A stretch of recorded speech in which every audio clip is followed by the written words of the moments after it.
ಸಚಿವ ಡಿಕೆ ಶಿವಕುಮಾರ್ ಕಳೆದೊಂದು ವಾರದಿಂದ ಸಿಕ್ಕಾಪಟ್ಟೆ ಟೆನ್ಷನ್ನಲ್ಲಿದ್ರು. ಬೆಳಗಾವಿ ವಿಚಾರಕ್ಕೆ ತಲೆ ಹಾಕಿದ್ರಿಂದ ಹೈಕಮಾಂಡ್ ಕೆಂಗಣ್ಣಿಗೆ ಗುರಿಯಾಗಿದ್ರು.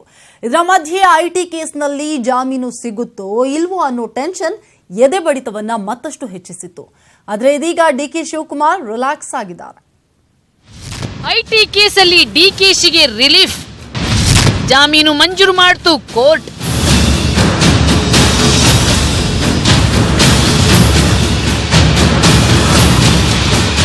ಐಟಿ ಬೀಸಿದ ಬಲೆಯಿಂದ ಕಳೆದ 1 ವರ್ಷದಿಂದ ಮಂಕಾಗಿದ್ದ ಸಚಿವ ಡಿಕೆ ಶಿವಕುಮಾರ್ಗೆ ಗಣೇಶ ಹಬ್ಬದ ನಂತರ ಸಿಹಿ ಸುದ್ದಿ ಸಿಕ್ಕಿದೆ. ಕಳೆದ ವರ್ಷ ಆಗಸ್ಟ್ನಲ್ಲಿ ಡಿಕೆಶಿಯ ದೆಹಲಿ ನಿವಾಸ ಹಾಗೂ ಇದಾದ ಕೆಲವೇ ದಿನಗಳಲ್ಲಿ ಬೆಂಗಳೂರಲ್ಲಿ ಡಿಕೆಶಿ ಆಪ್ತರ ಮನೆ ಮೇಲೂ ದಾಳಿ ಮಾಡಿ ಬಿಸಿ ಮುಟ್ಟಿಸಿದ್ರು. ಅದರಲ್ಲೂ ದೆಹಲಿಯ ಡಿಕೆಶಿ ಅಪಾರ್ಟ್ಮೆಂಟ್ನಲ್ಲಿ ಸಿಕ್ಕ ಕೋಟಿ ಹಣ ತಲೆನೋವು ತಂದಿಟ್ಟಿತ್ತು.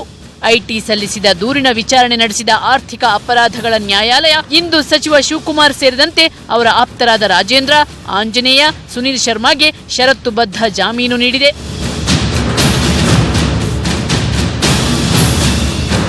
ಬೇಲ್ ಮಂಜೂರಾದ ಬಳಿಕ ನ್ಯಾಯಾಲಯದಿಂದ ಹೊರಬಂದ ಶಿವಕುಮಾರ್ ಮಾಧ್ಯಮಗಳಿಗೆ ಯಾವುದೇ ಪ್ರತಿಕ್ರಿಯೆ ನೀಡದೆ ಕೈಮುಗಿದು ಹೋದ್ರು. ಇದಕ್ಕೂ ಮೊದಲು ನ್ಯಾಯಾಲಯದಲ್ಲಿ ನಡೆದ ವಾದ ಪ್ರತಿವಾದ ನೋಡೋದಾದ್ರೆ, ಆದಾಯ ತೆರಿಗೆ ಇಲಾಖೆಯು ನಮ್ಮ ಕಕ್ಷಿದಾರರ ವಿರುದ್ಧ ತೆರಿಗೆ ವಂಚನೆ ಆರೋಪ ಮಾಡಿದೆ. ಪ್ರಕರಣದ ತನಿಖೆ ಈಗಾಗಲೇ ಪೂರ್ಣಗೊಳಿಸಿ ಕೋರ್ಟ್ಗೆ ಚಾರ್ಜ್ ಶೀಟ್ ಸಲ್ಲಿಸಲಾಗಿದೆ. ಅಲ್ಲದೆ ಸಂಬಂಧಪಟ್ಟ ಸಕ್ಷಮ ಪ್ರಾಧಿಕಾರದಿಂದ ತನಿಖೆ ನಡೆದಿಲ್ಲ. ಇದೇ ಪ್ರಕರಣಕ್ಕೆ ಸಂಬಂಧಪಟ್ಟಂತೆ 3 ಪ್ರಕರಣಗಳಲ್ಲಿ ಜಾಮೀನು ಸಿಕ್ಕಿದೆ. ಹಾಗಾಗಿ ತಮ್ಮ ಕಕ್ಷಿದಾರರಿಗೆ ಜಾಮೀನು ನೀಡಬೇಕು. ಹೀಗಂತ ಡಿಕೆಶಿ ಪರ ವಕೀಲರು ವಾದಿಸಿದ್ರೆ, ಐಟಿ ಪರ ಲಾಯರ್ ಬೇಲ್ ಕೊಡದಂತೆ ಪ್ರತಿವಾದ ಮಂಡಿಸಿದ್ರು. ಶಿವಕುಮಾರ್ ಮತ್ತು ಅವರ ಆಪ್ತರು ಉದ್ದೇಶಪೂರ್ವಕವಾಗಿಯೇ ತೆರಿಗೆ ವಂಚಿಸಿದ್ದಾರೆ. ಹಾಗಾಗಿ ಅವರಿಗೆ ಜಾಮೀನು ನೀಡಬಾರದು. ವಾದ ವಿವಾದ ಆಲಿಸಿದ ಕೋರ್ಟ್ ಡಿಕೆಶಿಗೆ ಜಾಮೀನು ಮಂಜೂರು ಮಾಡಿದೆ. ಗಂಗಾಧರ್ ಜೊತೆ Puttaraju, crime bureau, news 18 Kannada. ಕುಂದಾನಗರಿಯಲ್ಲಿನ ಕೆಎಲ್ಎಸ್ ಸಂಸ್ಥೆಯ 75ನೇ ವರ್ಷದ ವಾರ್ಷಿಕೋತ್ಸವ ಸಂಭ್ರಮದಲ್ಲಿ ರಾಷ್ಟ್ರಪತಿ ಭಾಗಿಯಾಗಿದ್ರು. ರಾಷ್ಟ್ರಪತಿ ಕಾರ್ಯಕ್ರಮದಲ್ಲೂ ಕೂಡ ಬೆಳಗಾವಿ ಬ್ಯಾಟಲ್ನ ಲಕ್ಷ್ಮೀ ಹೆಬ್ಬಾಳ್ಕರ್ ಹಾಗೂ ಜಾರಕಿಹೊಳಿ ಬ್ರದರ್ಸ್ ಮತ್ತೆ ಆಕರ್ಷಣೆಯ ಕೇಂದ್ರ ಬಿಂದುವಾಗಿದ್ರು. ಎಲ್ಲಾ ಮುಗ್ದಿದೆ ಅಂದ್ರೂ ಹೊರಗಿನ ಜಗತ್ತಿಗೆ ಮಾತ್ರ ಒಳಗೊಳಗೆ ಹೊಗೆ ಇನ್ನೂ ಆಡ್ತಿದೆ ಅನ್ನೋ ಅನುಮಾನ ಮೂಡಿಸಿತು.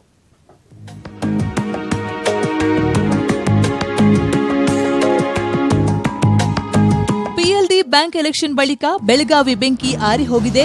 ಈಗ ಅಂಥದ್ದೇನಿಲ್ಲ ಅಂತ ಮೈತ್ರಿ ಸರ್ಕಾರದ ನಾಯಕರು ಹೇಳ್ತಾ ಇದ್ರು. ಒಳಗೊಳಗೆ ಇನ್ನೂ ಹೊಗೆಯಾಡ್ತಿದೆ ಅನ್ನೋದು ಇವತ್ತು ಮತ್ತೆ ಪ್ರೂವ್ ಆಯಿತು. ಅದರಲ್ಲೂ ಬೆಳಗಾವಿಯಲ್ಲಿ ನಡೆದ ರಾಷ್ಟ್ರಪತಿಗಳ ಕಾರ್ಯಕ್ರಮದಲ್ಲೂ ಬೆಳಗಾವಿ ಕೈ ನಾಯಕರ ಬೇಗುದಿ ಮತ್ತಷ್ಟು ಬಣ್ಣ ಹಚ್ಚಿಕೊಂಡಿತ್ತು.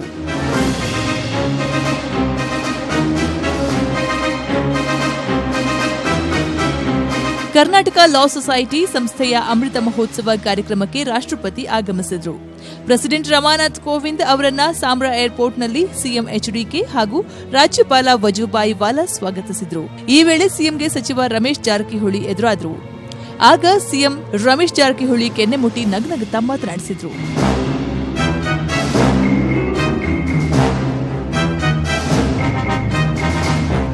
ಆದರೆ ರಮೇಶ್ ಜಾರಕಿಹೊಳಿ ಸಿಎಂ ಸ್ವಾಗತಿಸಿದ ಕೆಲ ಕ್ಷಣಗಳಲ್ಲೇ ಕಾರ್ಯಕ್ರಮಕ್ಕೂ ಬರದೆ ಏರ್ಪೋರ್ಟ್ನಿಂದ ಹೊರಟೇ ಬಿಟ್ರು.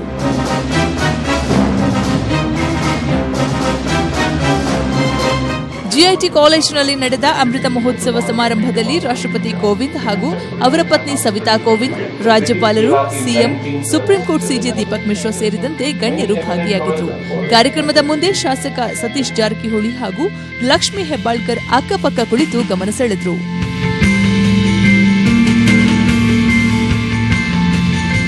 ರಾಷ್ಟ್ರಪತಿ ತಮ್ಮ ಭಾಷಣದಲ್ಲಿ ಕೆಎಲ್ಎಸ್ ಸಂಸ್ಥೆಯ ಸಾಧನೆ ಬಣ್ಣಿಸಿದರು. Higher education is a subject very close to my heart and a priority for my presidency.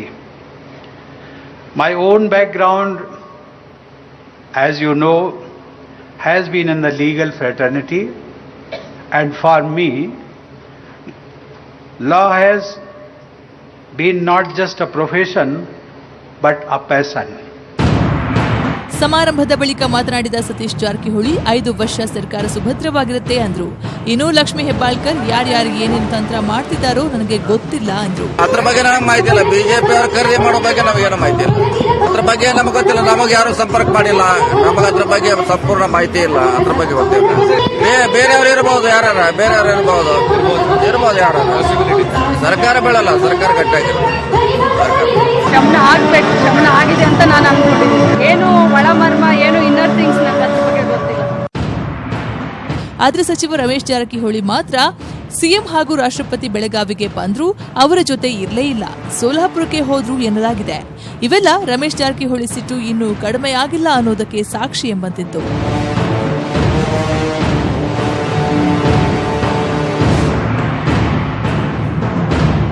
Cameraman Praveen ಹಾಗೂ ಶಂಕರ್ ಜೊತೆ ಚಂದ್ರಕಾಂತ ಸುಗಂಧಿ, ನ್ಯೂಸ್ 18 ಕನ್ನಡ, ಬೆಳಗಾವಿ. ಇನ್ನು ಜನತಾ ದರ್ಶನಕ್ಕೆ ಆಗಮಿಸಿದ ಹೋರಾಟಗಾರರ ಮೇಲೆ ಸಿಎಂ ಗರಂ ಆಗಿದ್ರು. ಉತ್ತರ ಕರ್ನಾಟಕಕ್ಕೆ ಅನ್ಯಾಯವಾಗ್ತಾ ಇದೆ ಅಂತ ಹೋರಾಟಗಾರರು ಘೋಷಣೆ ಕೂಗಿ ಪ್ರತಿಭಟಿಸ್ತಾ ಇದ್ರು. ಈ ವೇಳೆ ಸಿಟ್ಟಿಗೆದ್ದ ಸಿಎಂ ಕುಮಾರಸ್ವಾಮಿ, ನಾನೇನು ಇಲ್ಲಿ ಡಾನ್ಸ್ ನೋಡಲು ಬಂದಿದ್ದೀನಾ, ನಿಮ್ಮ ಸಮಸ್ಯೆ ಕೇಳೋಕೆ ತಾನೇ ಬಂದಿರೋದು ಅಂತ ರೊಚ್ಚಿಗೆದ್ರು.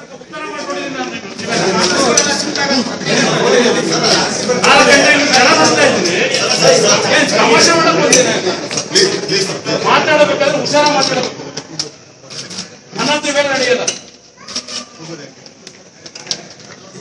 ಬಂದು ನೋಡಬೇಕಷ್ಟೇ. ಎಲ್ಲರೂ ಅಂಗಡಿಕರನ್ನೆಲ್ಲ ಕುತ್ಕೊಂಡು ನೋಡ್ತಾ ಇದ್ರಿ ಇಷ್ಟೊತ್ತಿಂದ. ಯಾವನ್ನೇ ಮಾಡ್ತಾರೆ, ಯಾವನ್ ಮಾಡ್ತಾ ಇರ್ತಾರೆ ಕೆಲಸ.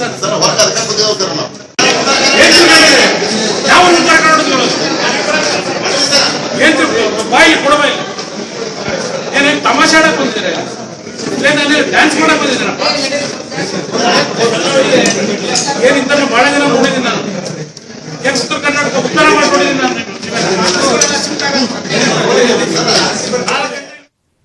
ಜಾರಕಿಹೊಳಿ ಬ್ರದರ್ಸ್ ಟ್ರಬಲ್, ಅತೃಪ್ತ ಕಾಂಗ್ರೆಸ್ ಶಾಸಕರು ಆಪರೇಷನ್ ಕಮಲಕ್ಕೆ ಒಳಗಾಗುವ ಭೀತಿ, ಸರ್ಕಾರದ ವಿರುದ್ಧ ಬಹಿರಂಗ ಹೇಳಿಕೆಗಳಿಂದ ಕಾಂಗ್ರೆಸ್ ಹೈಕಮಾಂಡ್ ಬೆದರಿದೆ. ಹೀಗಾಗಿ ಮೈತ್ರಿ ಸರ್ಕಾರಕ್ಕೆ ಯಾವುದೇ ಧಕ್ಕೆಯಾಗದಂತೆ ಕ್ರಮ ಕೈಗೊಳ್ಳಲು ಹಾಗೂ ಬಂಡಾಯಗಾರರ ಶಮನಕ್ಕೆ ಉಸ್ತುವಾರಿ ಕೆಸಿ ವೇಣುಗೋಪಾಲ್ ಬೆಂಗಳೂರಿಗೆ ಆಗಮಿಸಿದ್ದಾರೆ. ನಾಳೆ ವಿದೇಶದಿಂದ ಆಗಮಿಸುವ ಸಿದ್ದರಾಮಯ್ಯ ಜೊತೆ ವೇಣುಗೋಪಾಲ್ ಸರಣಿ ಸಭೆಗಳನ್ನು ನಡೆಸಲಿದ್ದಾರೆ. ದೋಸ್ತಿ ಸರ್ಕಾರ ಉಳಿಸಲು ವೇಣುಗೋಪಾಲ್ ಎಂಟ್ರಿ. ಮಾಜಿ ಸಿಎಂ ಸಿದ್ದರಾಮಯ್ಯ ಜೊತೆ ನಾಳೆ ಸರಣಿ ಮೀಟಿಂಗ್.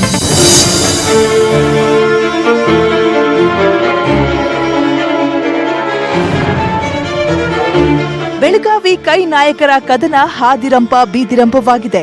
ಹೀಗಾಗಿ ಜಾರಕಿಹೊಳಿ ಬ್ರದರ್ಸ್ ರಂಪಾಟಕ್ಕೆ ಬ್ರೇಕ್ ಹಾಕಲು ರಾಜ್ಯ ಕಾಂಗ್ರೆಸ್ ಉಸ್ತುವಾರಿ ಕೆಸಿ ವೇಣುಗೋಪಾಲ್ ಅಖಾಡಕ್ಕಿಳಿದಿದ್ದಾರೆ. ಇಂದು ಬೆಂಗಳೂರಿಗೆ ಆಗಮಿಸಿರುವ ಕೆಸಿ ವೇಣುಗೋಪಾಲ್ ನಾಳೆ ಬೆಳಗ್ಗೆಯಿಂದ ಸಂಜೆವರೆಗೆ ಸರಣಿ ಸಭೆ ನಡೆಸುವುದರ ಮೂಲಕ ಪಕ್ಷದಲ್ಲಿ ಉಂಟಾಗಿರುವ ಸಮಸ್ಯೆಗಳನ್ನು ಬಗೆಹರಿಸುವ ಪ್ರಯತ್ನ ಮಾಡಲಿದ್ದಾರೆ. I talk to everybody. Being a general secretary in charge of Karnataka, I talk to my leaders, I talk to my party workers. Usually I have to do it. If any problem is there, they will approach me also. I will talk to them also. ಈ ಸರಣಿ ಸಭೆ ಮಾಜಿ CM ಸಿದ್ದರಾಮಯ್ಯರ Kaveri ನಿವಾಸದಲ್ಲಿ ನಿಗದಿಯಾಗಿದೆ. ವಿದೇಶ ಪ್ರವಾಸ ಮುಗಿಸಿ ಮಾಜಿ ಸಿಎಂ ಸಿದ್ದರಾಮಯ್ಯ ನಾಳೆ ಮುಂಜಾನೆ 3 ಗಂಟೆಗೆ ಬೆಂಗಳೂರಿಗೆ ವಾಪಸ್ಸಾಗಲಿದ್ದಾರೆ. ಬಳಿಕ ಅವರ ನಿವಾಸದಲ್ಲಿ ಕೆಸಿ ವೇಣುಗೋಪಾಲ್, ಕೆಪಿಸಿಸಿ ಅಧ್ಯಕ್ಷ ದಿನೇಶ್ ಗುಂಡೂರಾವ್, ಡಿಸಿಎಂ ಪರಮೇಶ್ವರ್, ಜಲಸಂಪನ್ಮೂಲ ಸಚಿವ ಡಿಕೆ ಶಿವಕುಮಾರ್ ಸಭೆ ನಡೆಸಲಿದ್ದಾರೆ. ಈ ಸಭೆಯಲ್ಲಿ ಏನೆಲ್ಲ ಚರ್ಚೆ ನಡೆಯುತ್ತೆ ಅಂತ ನೋಡೋದಾದ್ರೆ, ಬೆಳಗಾವಿಯ ಜಾರಕಿಹೊಳಿ ಸಹೋದರರ ನಡೆ, ಬಿಜೆಪಿಯ ಆಪರೇಷನ್ ಕಮಲ, ಸಚಿವ ಸಂಪುಟ ವಿಸ್ತರಣೆ, ಪಕ್ಷದ ವಿರುದ್ಧ ಬಹಿರಂಗ ಹೇಳಿಕೆ ಕೊಡುತ್ತಿರುವ ಶಾಸಕರಿಗೆ ಬ್ರೇಕ್ ಹಾಕುವ ವಿಚಾರ ಹಾಗೂ ಸಮ್ಮಿಶ್ರ ಸರ್ಕಾರ ಉರುಳಿಸಲು ಆಪರೇಷನ್ ಕಮಲಕ್ಕೆ ಮುಂದಾಗಿರುವ ಬಿಜೆಪಿ ತಂತ್ರಕ್ಕೆ ಪ್ರತಿತಂತ್ರ ಹೂಡುವ ಕುರಿತು ನಾಳಿನ ಸಭೆಯಲ್ಲಿ ತೀರ್ಮಾನವಾಗಲಿದೆ. ಒಟ್ಟಿನಲ್ಲಿ ನಾಳಿನ ಸಭೆಯಲ್ಲಿ ಸಮ್ಮಿಶ್ರ ಸರ್ಕಾರವನ್ನು ಸುಭದ್ರಗೊಳಿಸುವ ನಿಟ್ಟಿನಲ್ಲಿ ಹಲವು ಮಹತ್ವದ ತೀರ್ಮಾನ ಕೈಗೊಳ್ಳುವ ಸಾಧ್ಯತೆ ಇದೆ.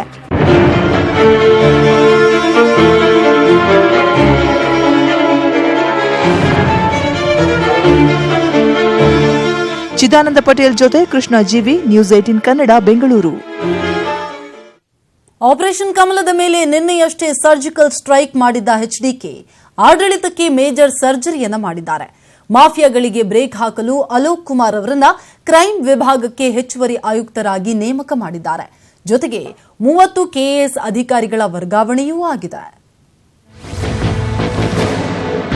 ಆಡಳಿತ ಯಂತ್ರಕ್ಕೆ HDK major surgery,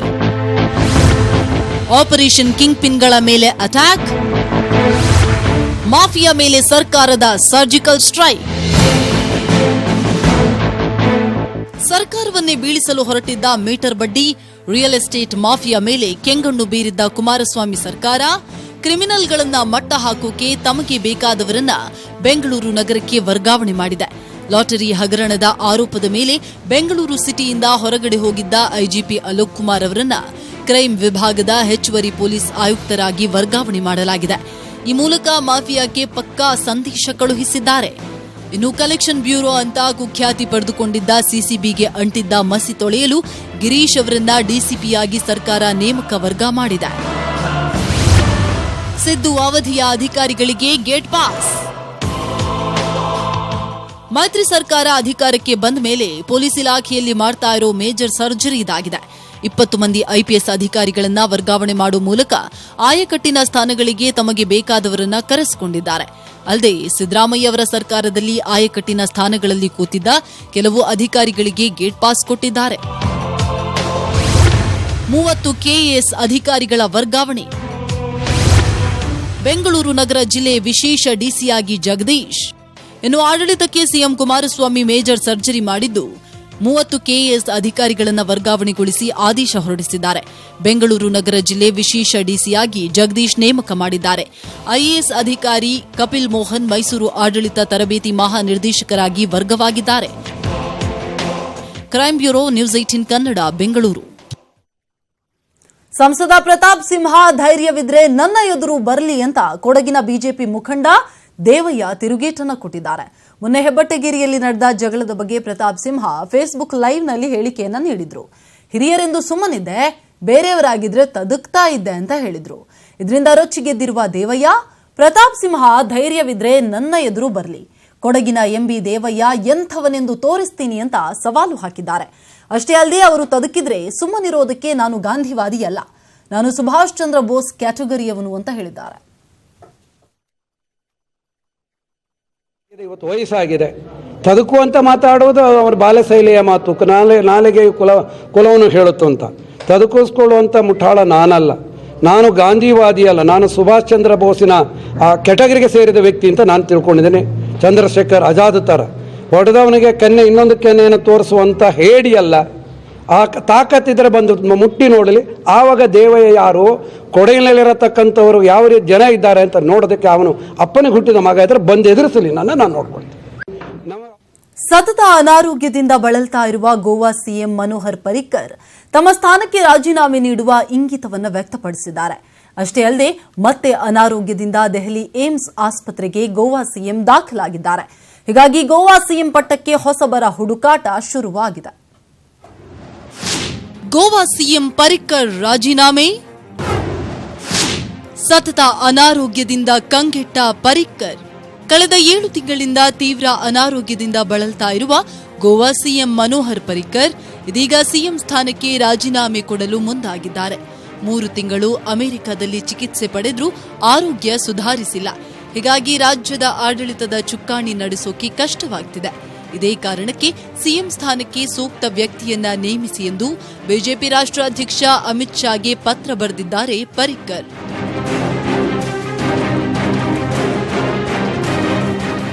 Manohar Parrikar ಪತ್ರಕ್ಕೆ ಪ್ರತಿಕ್ರಿಯೆ ನೀಡಿರುವ ಅಮಿತ್ ಶಾ, ನಾವು ತಿಳಿಸೋವರೆಗೂ ಸಿಎಂ ಹುದ್ದೆಯಲ್ಲಿ ಮುಂದುವರಿಯಿರಿ ಅಂತ ಸೂಚಿಸಿದ್ದಾರೆ. ಜೊತೆಗೆ ಮುಂದಿನ ಸಿಎಂ ಅಭ್ಯರ್ಥಿ ಹುಡುಕಾಟಕ್ಕೆ ಪಕ್ಷದ ನಿಯೋಗವೊಂದನ್ನ ಗೋವಾಗೆ ಕಳುಹಿಸಿಕೊಟ್ಟಿದ್ದಾರೆ. ಪರಿಕ್ಕರ್ ಇಳಿದ್ರೆ ಅಧಿಕಾರ ಕೈತಪ್ಪುವ ಭೀತಿ. ಸದ್ಯ ಪರಿಕ್ಕರ್ ಸಂಪುಟದಲ್ಲಿ ಎಂಜಿಪಿ ಪಾರ್ಟಿಯ ಸುದೀನ್ ದಾವಿಲ್ಕರ್ ಹಿರಿಯ ಸಚಿವರಾಗಿದ್ದು, ಪರಿಕ್ಕರ್ ಅನುಪಸ್ಥಿತಿಯಲ್ಲಿ ರಾಜ್ಯವನ್ನ ಅವರೇ ಮುನ್ನಡೆಸ್ತಾ ಇದ್ರು. ಈಗ ಮತ್ತೆ ಅವರಿಗೆ ಪಟ್ಟ ಕಟ್ಟಬೇಕೇ ಎನ್ನುವ ಕುರಿತು ಬಿಜೆಪಿ ನಿಯೋಗ ನಿರ್ಧಾರ ಮಾಡಲಿದೆ. ಆದರೆ ಬೇರೆ ಪಾರ್ಟಿಯವರನ್ನ ಸಿಎಂ ಮಾಡಲು ಬಿಜೆಪಿಗೆ ಇಷ್ಟವಿಲ್ಲ. ಸುದೀನ್ ದಾವಿಲ್ಕರ್ ಬಿಟ್ಟು ಬೇರೆಯವರನ್ನ ಸಿಎಂ ಮಾಡಿದ್ರೆ ಬಿಜೆಪಿ ಸರ್ಕಾರಕ್ಕೆ ಕಂಟಕ ಶುರುವಾಗಲಿದೆ ಎನ್ನಲಾಗ್ತಾ ಇದೆ.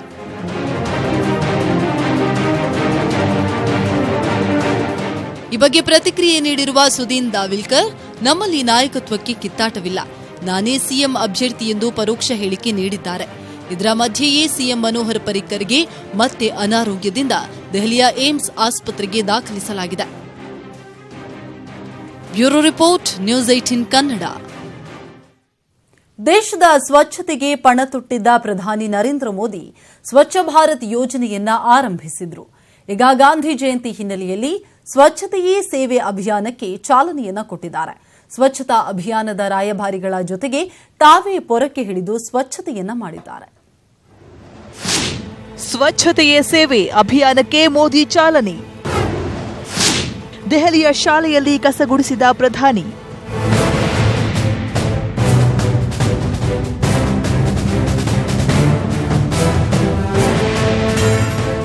ದೇಶದ ಸ್ವಚ್ಛತೆಗೆ ಪಣತೊಟ್ಟ ಪ್ರಧಾನಿ ಮೋದಿ ಸ್ವಚ್ಛ ಭಾರತ್ ಯೋಜನೆ ಜಾರಿಗೆ ತಂದಿದ್ರು.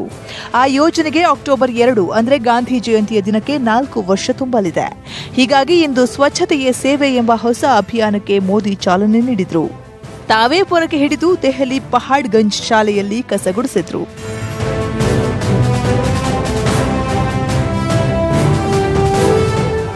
ಇದಕ್ಕೂ ಮುನ್ನ ಸ್ವಚ್ಛ ಭಾರತ್ ರಾಯಭಾರಿಗಳ ಜೊತೆ ಮೋದಿ ವಿಡಿಯೋ ಕಾನ್ಫರೆನ್ಸ್ ನಡೆಸಿದ್ರು.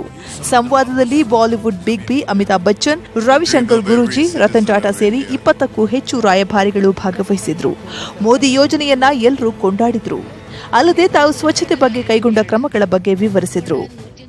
उदाहरण के रूप में मैं आपको बताना चाहूंगा कि यहाँ मुंबई में एक वर्सोवा बीच है, जिसे जब मैं वहां पहुंचा तो देख करके आश्चर्यचकित हो गया, क्योंकि बीच तो दिख ही नहीं रही थी, केवल वहां पर कूड़ा था और कुछ नहीं. जो कुछ भी इंसान समुद्र के अंदर फेंक रहा था वही समुद्र वापस जमीन को दे रहा था.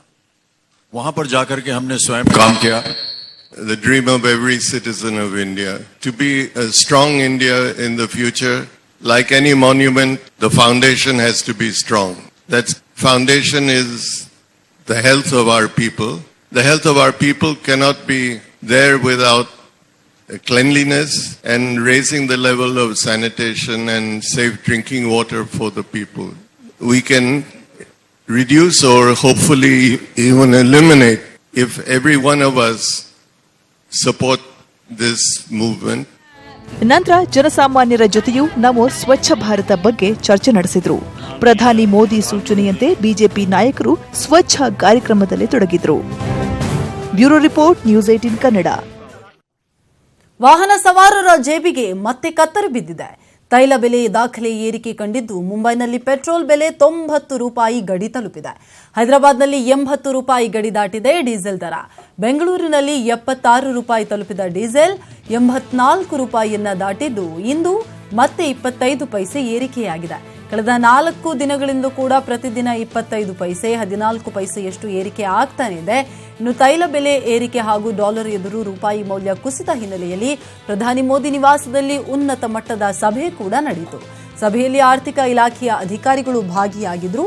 ಈ ವೇಳೆ ಮುಂದೆ ಕೈಗೊಳ್ಳಬಹುದಾದ ಕ್ರಮಗಳ ಬಗ್ಗೆ ಅಧಿಕಾರಿಗಳು ಮಾಹಿತಿಯನ್ನ ಕೊಟ್ಟರು.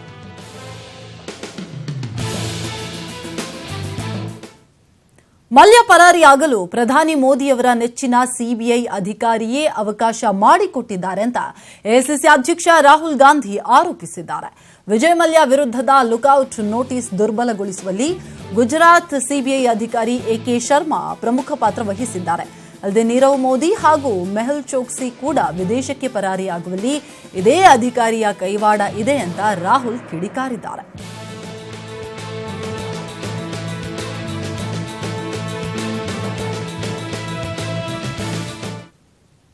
ಅವಧಿಗೂ ಮೊದಲೇ ವಿಧಾನಸಭೆ ವಿಸರ್ಜಿಸಿದ ತೆಲಂಗಾಣ ಸಿಎಂ ಆಗಿದ್ದ ಕೆ ಚಂದ್ರಶೇಖರ್ ರಾವ್ ವಿರುದ್ಧ ಬಿಜೆಪಿ ರಾಷ್ಟ್ರಾಧ್ಯಕ್ಷ ಅಮಿತ್ ಶಾ ವಾಗ್ದಾಳಿ ನಡೆಸಿದರು.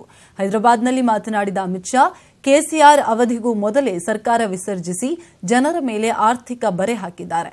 ತೆಲಂಗಾಣದಲ್ಲಿ ರೈತರು ಸಂಕಷ್ಟದಲ್ಲಿದ್ದರೂ ಕ್ಯಾರೆ ಎನ್ನದೇ ಸರ್ಕಾರ ವಿಸರ್ಜಿಸಿ ಮೋಸ ಮಾಡಿದ್ದಾರೆ. ಬಿಜೆಪಿ ಮುಂಬರುವ ತೆಲಂಗಾಣ ವಿಧಾನಸಭೆಗೆ ಸರ್ವಸನ್ನದ್ಧವಾಗಿದೆ ಅಂತ ಕೆಸಿಆರ್ ವಿರುದ್ಧ ಹರಿಹಾಯ್ದರು. ಇನ್ನು ಹಲವು ದಿನಗಳ ನಂತರ ರಾಜಧಾನಿ ಬೆಂಗಳೂರಿನಲ್ಲಿ ಜೋರು ಮಳೆ ಆಗ್ತಾ ಇದೆ. ನಿನ್ನೆಯಿಂದ ಬಿಟ್ಟು ಬಿಟ್ಟು ಮಳೆ ಆಗ್ತಾ ಇದ್ದು ಮುಂದಿನ 3 ದಿನಗಳ ಕಾಲ ಹೀಗೆ ಮಳೆ ಮುಂದುವರಿಯಲಿದೆಯಂತೆ. ಇವತ್ತು ಸಂಜೆ 5 ಗಂಟೆಯಿಂದ ಶುರುವಾಗಿರೋ ಮಳೆ Shantinagar, Basavanagudi, Wilson Garden, Chickpet, Jayanagar, Majestic, Corporation, KR market ಸೇರಿದಂತೆ ಹಲವು ಭಾಗಗಳಲ್ಲಿ ಬಿಟ್ಟು ಬಿಟ್ಟು ಸುರಿತಾ ಇದೆ. ಲಕ್ಷದ್ವೀಪದಲ್ಲಿ ಉಂಟಾಗಿರೋ ಮೇಲ್ಮೈ ಸುಳಿಗಾಳಿಯಿಂದಾಗಿ ಬೆಂಗಳೂರು ಸೇರಿದಂತೆ ಹಲವು ದಕ್ಷಿಣ ಒಳನಾಡು ಪ್ರದೇಶಗಳಲ್ಲಿ ಮಳೆ ಸುರಿತಾನೇ ಇದೆ. ಪ್ರಮುಖವಾಗಿ ಕೋಲಾರ, ಚಿಕ್ಕಬಳ್ಳಾಪುರ, ಮಂಡ್ಯ, ಬೆಂಗಳೂರು ನಗರ ಮತ್ತು ಗ್ರಾಮಾಂತರ ಜಿಲ್ಲೆಗಳಲ್ಲಿ ಮಳೆ ಬೀಳುವ ಸಾಧ್ಯತೆ ಹೆಚ್ಚಾಗಿದೆ ಅಂತಿದ್ದಾರೆ ಹವಾಮಾನ ಇಲಾಖೆಯ ಅಧಿಕಾರಿಗಳು.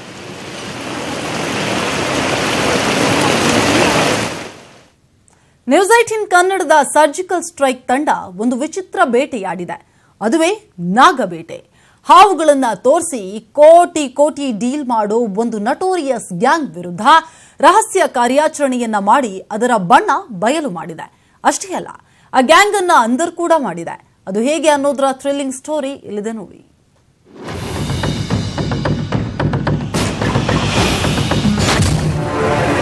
ಈ ಹಾವಿಗೆ ಲಕ್ಷ ಲಕ್ಷ ರೂಪಾಯಿ ಹೇಳ್ತಾರೆ. 4 ಕೆಜಿ ನಾವು ತೋರಿಸೋಲ್ಲ ಹೇಳ್ತಾರೆ. ರೇಟು ಪಾರ್ಟಿ ರೆಡಿ ಇದ್ದಾರೆ. 2.5 ಕೋಟಿ ಆಗುತ್ತಮ್ಮ.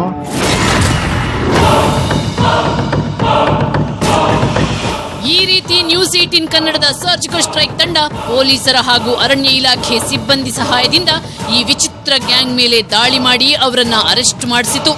ಅಸಲಿಗೆ ಇವರು ಮಾಡ್ತಿದ್ದ ಕೆಲಸ ಏನು ಗೊತ್ತಾ? ಹಾವುಗಳ ಸ್ಮಗ್ಲಿಂಗ್. ರೆಡ್ ಸ್ಯಾಂಡ್ ಬೋವಾ ಅಥವಾ ಮಣ್ಣು ಮುಕ್ಕ ಅಥವಾ 2 ತಲೆ ಹಾವನ್ನ ಹಿಡಿದು ಅದನ್ನ ಮಾರಾಟ ಮಾಡೋ ದಂಧೆ ಮಾಡ್ತಿದ್ರು. ಈ ಹಾವಿಗೆ ವಿಚಿತ್ರ ಪವರ್ ಇದೆ. ಇದನ್ನ ಮನೆಯಲ್ಲಿಟ್ರೆ ಲಕ್ಷ್ಮಿ ಬರುತ್ತೆ.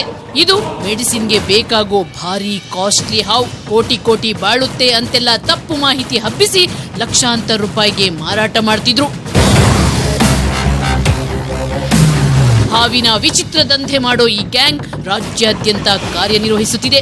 ಆದರೆ ಸರ್ಜಿಕಲ್ ಸ್ಟ್ರೈಕ್ ತಂಡದ ಬಲೆಗೆ ಮಂಡ್ಯದ ನಾಗಮಂಗಲದ ಶಿಕಾರಿಪುರ ಮತ್ತು ಹಳ್ಳದ ಹೊಸದಹಳ್ಳಿಯ ಖದೀಮರು ಬಿದ್ರು. ಇವರ ವಿರುದ್ಧ ರಹಸ್ಯ ಕಾರ್ಯಾಚರಣೆ ಮಾಡಿ 10 ಸೀಕ್ರೆಟ್ ಬಯಲು ಮಾಡಿದೆ ನಮ್ಮ ತಂಡ. ಒಬ್ಬ ಹೇಳ್ತಾರಪ್ಪ ಮೆಡಿಸಿನ್ಗೆ ಹೋಯ್ತದೆ ಅಂತ, ಒಬ್ಬ ಅಂತಾನೆ. ಒಬ್ಬ ಹೇಳ್ತಾನೆ 4 ಕೆಜಿ ಮೇಲ್ ಬಂದ್ರೆ ತಗೊಂಡೋದ್ರೆ ಎಲ್ಲ 3 ಇಂಚಿ ಕಟ್ ಮಾಡಿ ಅದ್ರ ಒಳಗಡೆ ನರ ಬರ್ತದಂತಲ್ಲ, ಅದು ಎಂತ ಈಗ ಕೋಟ್ಯಾಂತರ ರೂಪಾಯಿ ಮಿಷನ್ಗಳಿಗೆ ಹಾಕ್ತಾರಂತ. ಪಾಪಣ್ಣ ಅಂಡ್ ಗ್ಯಾಂಗ್ 10 ಹಾವಿಟ್ಕೊಂಡು ಕೋಟಿ ಕೋಟಿ ಡೀಲ್ ಆಸೆ ತೋರಿಸಿ ಜನರನ್ನ ವಂಚಿಸ್ತಿದ್ರು. ಈ ಹಾವಿಗೆ ಲಕ್ಷ ಲಕ್ಷ ಬೆಲೆ ಅಂತಾರೆ. ಇದನ್ನ ಸ್ಯಾಂಡ್ ಬೋವಾ ಅಥವಾ ಮಣ್ಣು ಮುಕ್ಕ ಅಂತೀವಿ. ಅತ್ಯಂತ ಪಾಪದ ಜೀವಿ ಇದು.